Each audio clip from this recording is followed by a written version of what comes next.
Liam, your emotions after that late defeat? Yeah, tough undertake, I think, with the timing of the goals. Yeah, tough evening, obviously. I think when you look at it, what I can't question is the players' attitude, their desire to compete, their desire to work that side of it. I think what we spoke about after the game was around then ultimately our quality in possession. I think what we have to do is, show elements of being braver and show more quality in possession. And I think that was probably the biggest thing, And it's tough coming to a place like this, 20,000 there, momentum, noise. It's then being brave enough to step up, get on the ball, and manage situations where, you're 1-0 up, keep the ball, take the sting out of the game, get the fans on the opposition's back by keeping it. And I didn't think we did it well enough, and we could have done. I think that was probably the biggest frustration. It was actually there to build and keep the ball, and we didn't do it well enough. Obviously, the first half 0-0, and you went into the break, and there was nothing really in it between the two sides. Both sides had chances in the first half, and it was pretty tight, wasn't it? You must have been actually quite pleased after the first 45.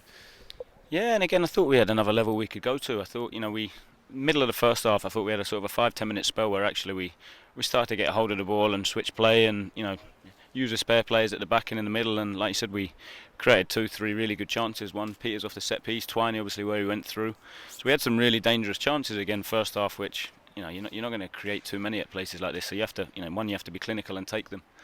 So yeah, I thought we spoke a lot more half time around being a bit braver on the ball and getting back to keeping the ball, taking care of the football, and managing the game that way. And I think ultimately scoring so early at the start of the second half again, what we then did is drop back and went into sort of block and turning it over too cheaply. And I mean, it was a great goal to get your side in front, but after that it was backs to the wall for too long, wasn't it? Where it was maybe offence would have been the better form of defence. Yeah, definitely. I think and it's like I say, we're a young group still learning, so I think it's especially with the volume in this place. I think it's how do you manage them situations. So we've done it a few too many times recently where we've been ahead, and our default is to drop and defend as opposed to go right. Well, let's go and keep the ball. Let's go and manage the game and take the sting out of it by connecting passes and making passes and dominating the ball that way. Was the substitution anything to do with the goals lost? I mean, you could put 2 and 2 together and maybe make 5, but the substitution of Baldwin coming off, Darling going on, and then 2 goals came after that. Was that a mistake? No, again, I'll have to watch it back. I think to be totally honest, when you look at it, I think how much work the guys had done. Obviously Tuesday after Saturday's game, Maiden was stretching his hamstrings a lot, so it was a decision ultimately to maintain a level of focus and make sure that we were fresh back there, given what we had to defend. It's a long way to go in the season, but it feels dropping the few places, having a side below you win, and being 1-0 up with 10 minutes to go. It's one of those you maybe take a few days to get over. Yeah, we don't have that time ultimately. I think.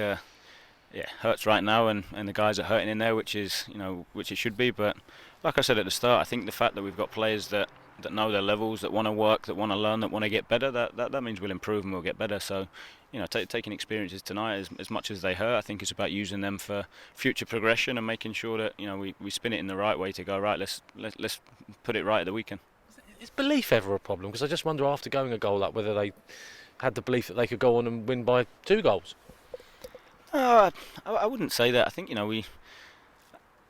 some of it comes down to experience for me, and some of it comes down to understanding. I think being in situations where some of the guys haven't experienced playing at a place like this. So given the year of COVID last year, so there was you don't get the volume, so you don't get that pressure that crowds can bring. So I wouldn't say belief. I think we have got a confident group. I think it's more around being brave enough to go and do it, and I think that's the biggest thing. I think the players have really got to start believing, in terms of how good they are, and I think there's belief in what we're trying to do and belief in what we're capable of doing. It's actually now making sure that we're going to take responsibility and go and execute it and go and grab the games like that and grab situations like that when we're up against it to go and make sure that we come out on top.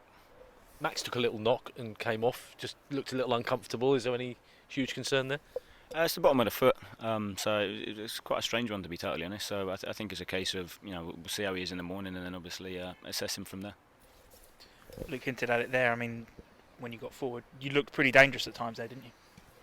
Yeah, and I think that it was a little bit like it. I thought the weekend we attacked really well. I think so many of the moments of the game I'm actually quite happy with. We're controlling quite well. I think it's now in terms of managing momentum within the game, and then understanding how you get through tough periods. And at the minute, our getting through tough periods is by sitting in block, which ultimately going forward, we want to change that into, if we have to block for small periods, we will. But at the same point, the biggest thing then is keeping the ball. If we keep the ball, they can't score ultimately.